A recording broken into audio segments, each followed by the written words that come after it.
So good morning, everyone. I have to say that I am saddened to have to be here today, and I'm saddened that we actually have a press conference to have the conversation about what's happening, because there's no one who works harder in the state of Connecticut than the hardworking farmer. These are men and women who rise before dawn, they work long after dark, they take on enormous risk and put food on our tables. They don't control the weather, they don't control the markets, and right now they don't even control their futures. PA 490 was created to do one thing, to preserve farmland by taxing land based on how it is being used on the farm. Not what it might be worth someday, not what it could be worth someday, but what it is worth today, working farmland. That was a promise made to Connecticut farmers. And today, right now, in Connecticut, that promise is being broken. Across the state, farmers are being hit with staggering and indefensible increases in farmland assessments, resulting in crushing tax increases that no working farm can absorb. These are not small corrections or routine adjustments.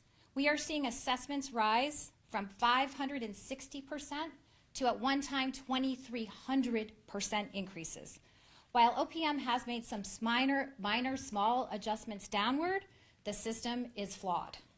No farm can survive this, no small business can live with this, and no policy producing these results can say that it's actually trying to preserve farmland. This will affect every farm in Connecticut. Farms right now are being hit that are going through revaluations in their local municipality. Revaluations move town by town, but PA 490 is across the board in the state, and let me tell you that every single farm will be exposed to this.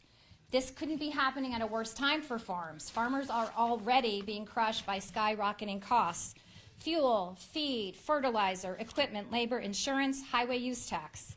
Many farms are already losing money.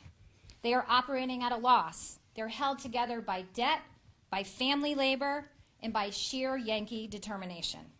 For many of them, these assessments hikes are not just another challenge that they have to overcome. It is the straw that will break their backs. So what do we say to the next generation farmer? Do we say to the young person coming back to the family farm, to the son or the daughter hoping to continue a multi-generational business? How do we tell them that the state of Connecticut supports agriculture while handing them a tax bill that makes it impossible to continue the family tradition? Because this isn't just about land. This is about legacy. This is about Connecticut's legacy. So what is driving this crisis? A survey, a formula, a spreadsheet. Data that does not reflect the reality of what it's like to work on a farm. It ignores soil quality, wetlands, flood-prone fields. It ignores limited growing season. It ignores bartering. It ignores if you're not leasing your land. This is not taxing land that's being used. This is taxation by spreadsheet. It turns PA 490 on its head. And let me say this as plainly as I can. If you're against farmers, you have no business being in this building. This legislature has a responsibility to protect our farmers and support them however we can, especially the next generation trying to keep the family farms alive. Because this goes far beyond the farm gate. It affects where our food comes from and what we eat.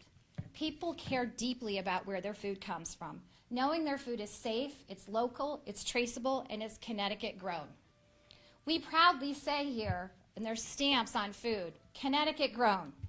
But if we do nothing, we stand down, we risk turning into that grown somewhere else. It also threatens our ecotourism, our agrotourism, farm stands, pick your own, vineyards, dairies, the beautiful rural landscapes that we all enjoy here. They will disappear as that economy disappears. And the consequences of implementing this system are all too predictable. Farms will have to sell. Fields will become out of production. Development will explode. And once again, farmland will be gone. And when it's gone forever.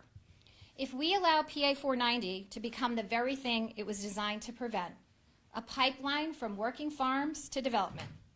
So we cannot stand here and claim we support agriculture, we support food security, we support open space, we support climate resilience and ecotourism while quietly taxing farmers out of existence. That's why we're calling for immediate action.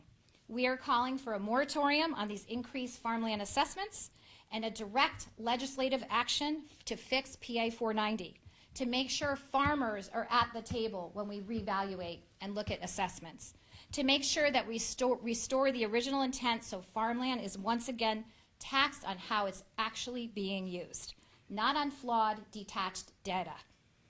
There's also, just so everyone knows, a live petition online under Connect the PA 490 land use tax increases at savectland.org.